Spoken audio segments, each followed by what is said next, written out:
Your dog certainly has a surprised look on his face. Yeah. Well, that's because you're looking at his butt. Oh. Then he's certainly not going to enjoy that treat that I just fed to him. And now, back to the Big Dumb Fun Show. You're listening to the Big Dumb Fun Show. Give us a call. 888-832-7561 is the number to be live on the air Mondays, 7 to 10 p.m. Central Standard Time. The rest of the week, leave us a random-ass voicemail message because we might play it on the air. Hey, let's welcome Grasshopper back to Big Dumb Fun Show studio. Welcome back, buddy. It's I appreciate you stopping by. You were one of our first musical guests that we had in studio, and then second and third.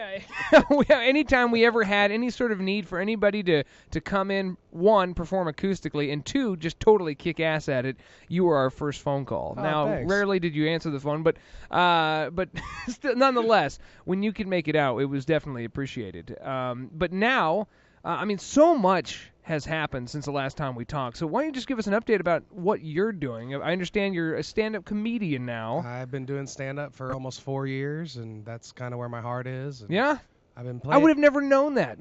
4 years ago, 5 years ago, whenever we saw you last, I would have never thought, this guy is really enjoying stand-up comedy. I think back then you even mentioned saying you were interested in getting into doing stand-up comedy because I do it.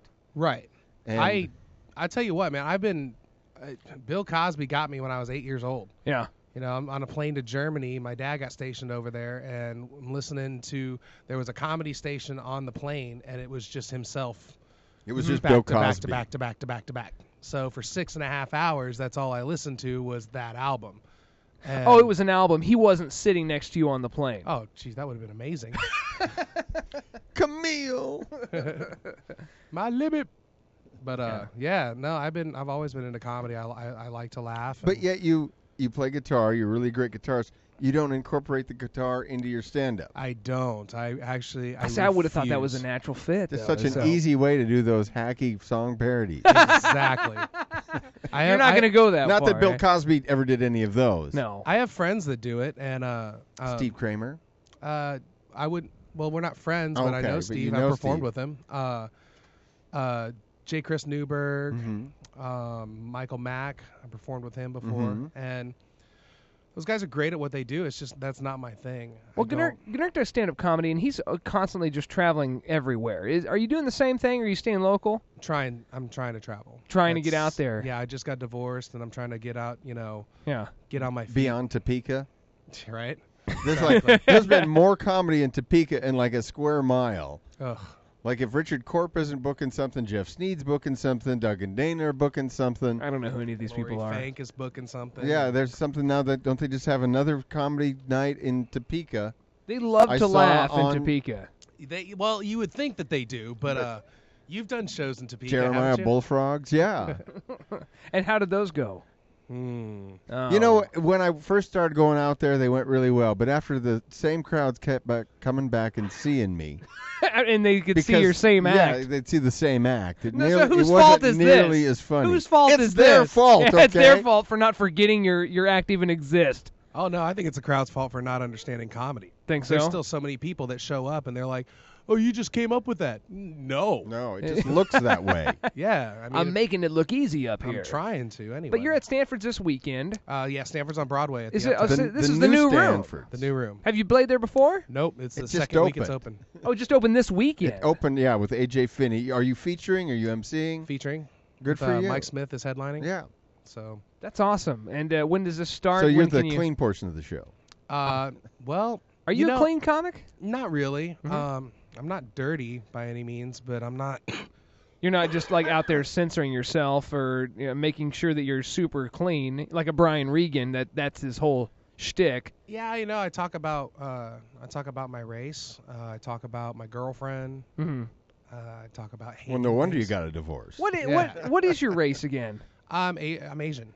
Okay, what type of Asian? I guess. Well, that's the funny thing is because I think we had your fake dad on the phone one time and he was black.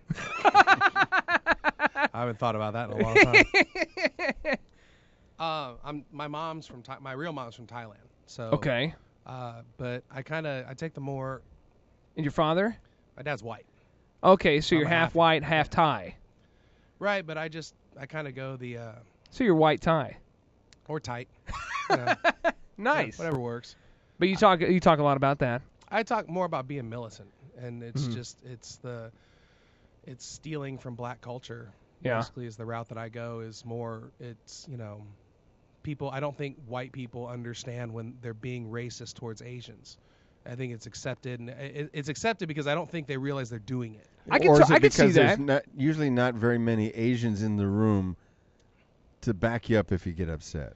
Well, it's like if you say the N-word in front of black people, they're gonna rise up on you. Yeah. Whereas if you say something, use any A sort similar of, racial slang like exactly. cheap eats. and you don't necessarily expect the Asian guy in the room to get Yeah, to he's puff not going up to on throw you. down and Right. kick the I'm crap sure out that's of you. the first thing you think is he's going to go start going like kung fu on you. That's Do okay. they make yes. references like that, like from Well- the TV series? Oh, you're going to go all kung fu on us. No, how much kung fu do you know? None. You're busting stereotypes here. This is what the show is all about. I carry weapons, man. Oh, do you? Ninja stars and stuff like that? Knives, guns, whatever you got to Give do. me an Yeah, he's except for just he's me. working Stanford. So. Except for just me. Well, give us an example of a stereotypical thing that a honky could say that maybe they don't know exactly is racist. Well, I have one of my jokes is about how I learned about this racism early in life. As a young Asian boy, my white father got me a toy railroad set. So I mean, it's little. He'll things really like love this. My dad hates that joke. He's like, that didn't happen. I was like, it's a joke, man. I never actually saw the train set as a toy that had spikes in it. Like you had to It's so actually get a weird how little, that like, happened. A little like a sledgehammer. You had to put the spikes You in. never did get to play with the train They didn't. itself. I asked him to help me put it together, and he's like, really? I thought that was in your blood. He's constantly bringing home Panda Express. I thought you would like this. I actually have a joke about Panda Express too, and about how I talk to you about how Asians hate other Asians. Yeah. So it's There's a lot of Asian on Asian racism. and crime.